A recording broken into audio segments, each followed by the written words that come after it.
യുടെ ആദ്യയാമം മുതൽ മനുഷ്യനെ പിടികൂട്ടിയിരിക്കുന്ന ഒരു മഹാവ്യാധിയാണ് മരണം എന്ന സമസ്യ. മരണത്തിന് പല നിർവചനങ്ങളും പല ആളുകളും പറഞ്ഞിട്ടുണ്ട്. ശാസ്ത്രം പറയുന്നത് അത് പ്രകൃതിയുടെ വികൃതി എന്നാണ്. മതങ്ങളോട് ചോദിച്ചാൽ മതങ്ങൾ മൗനം പാലിക്കും. എന്നാൽ മരണം എന്താണ് എന്ന് പറയുന്ന ഏക ഗ്രന്ഥം വിശുദ്ധ ബൈബിളാണ്. റോമർ 6:23 നാം ഇങ്ങനെ വായിക്കുന്നു: പാപത്തിന്റെ ശമ്പളം മരണമത്രേ. എബ്രായർ 9:27 ഒരിക്കൽ മരിക്കുകയും പിന്നെ ന്യായവിധിയും ദൈവം മനുഷ്യർക്കായി നിയമിച്ചിരിക്കുന്നു എന്ന് രേഖപ്പെടുത്തിയിട്ടുണ്ട്. ഭക്തന്മാരെ സംബന്ധിച്ച് അവരുടെ മരണം ദൈവസേനയിൽ വിലയേറിയതാകുന്നു എന്ന് പറഞ്ഞിട്ടുണ്ട്. ഭക്തനും അഭക്തനും ഒരുപോലെ മരിക്കുന്നു. എന്നാൽ കർത്താവായ യേശു ക്രിസ്തുവിൽ വിശ്വസിക്കുന്ന ഒരു ദൈവത്തിനെ സംബന്ധിച്ച് മരണം ഈ ഭൂമിയിൽ നിന്നുള്ള ജഡശരീരത്തിലുള്ള താൽക്കാലിക വിശ്രാമത്തിനായിട്ടുള്ള വേർപാടാണ്. പ്രാണൻ ശരീരത്തെ വിട്ട് വേർപെടുന്നു, ആത്മാവ് ദൈവസേനയിൽ വിശ്രാമത്തിനായിട്ട് പോകുന്നു. എന്ന് വരെ എന്ന് ചോദിച്ചാൽ പുനരുത്ഥാനത്തിന്റെ പുത്തൻ പ്രഭാതത്തിൽ പുതുവിടൽ ധരിക്കുന്ന മനോഹരമായ നിമിഷം വരെ. ഒരു ക്രിസ്തു ഭക്തനെ സംബന്ധിച്ച് മരണം ഒരു ഭയവിഷയമല്ല.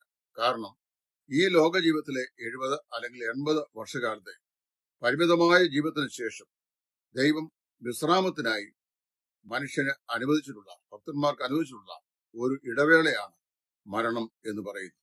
മരണം കൊണ്ട് ആത്മാവ് നിശ്ചലമാകുകയല്ല, ആത്മാവ് ഒരു നിദ്രയിലേക്ക് അല്ലെങ്കിൽ വിശ്രാമത്തിലേക്ക്, ഒരു ആശ്വാസത്തിലേക്ക് മാറ്റപ്പെടുകയാണ് ചെയ്യുന്നത്. നമ്മുടെ പ്രിയപ്പെട്ടവർ നമ്മെ വിട്ട് വേർപെടുമ്പോൾ മാനുഷികമായി നമുക്ക് ദുഃഖമുണ്ടാകാറുണ്ട്. ആ വേർപാടിനെ നമുക്ക് സഹിക്കാൻ കഴിയില്ല. എങ്കിലും ദൈവവചനം പറയുന്നത് കർത്താവിനോട് ആയിരിക്കുക എന്നുള്ളത് ആശ്വാസകരമായ ഒരു അനുഭവമാണ്. പൗലോസ് പറയുന്നു, വിട്ടുപിരിഞ്ഞ് ക്രിസ്തുവിനോട് ഇരിപ്പാൻ ഞാൻ ഏറെ കാക്ഷിക്കുന്നു, അത് അത്യുത്തമമല്ല.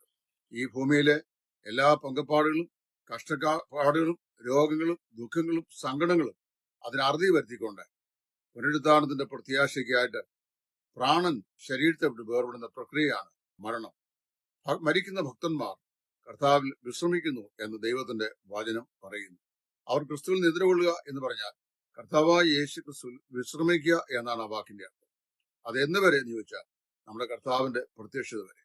തെസ്സലോനിക്ക ലേഖനത്തിൽ വായിക്കുന്ന പോലെ കർത്താവ് താൻ ഗംഭീരനാഥത്തോടും പ്രധാന ദൂതന്റെ ശബ്ദത്തോടും ദൈവത്തിന്റെ കാവളത്തോടും സ്വർഗത്തിൽ നിന്ന് ഇറങ്ങി വരുമ്പോൾ ക്രിസ്തുവിൽ മരിച്ചവർ മുമ്പേ ഉയർക്കുകയും പിന്നീട് ജീവനോട് ശേഷിക്കുന്നവർ രൂപാന്തരപ്പെട്ട് ശരീരത്തോടുകൂടി കർത്താവിന്റെ സന്നിധിയിൽ പ്രത്യക്ഷപ്പെടുകയും ചെയ്യും. ഇതിനെയാണ് ഭാഗ്യകരമായ പ്രത്യാശ എന്ന് ദൈവം പറയുന്നത്. മരണത്തിനപ്പുറമുള്ള ഭാഗ്യകരമായ പ്രത്യാശയുള്ളവരാണ് പാപമോചനം പ്രാപിച്ച വിശുദ്ധന്മാർ എന്നത് ഏറ്റവും ആശ്വാസകരമായ ഒരു യാഥാർത്ഥ്യമാണ്.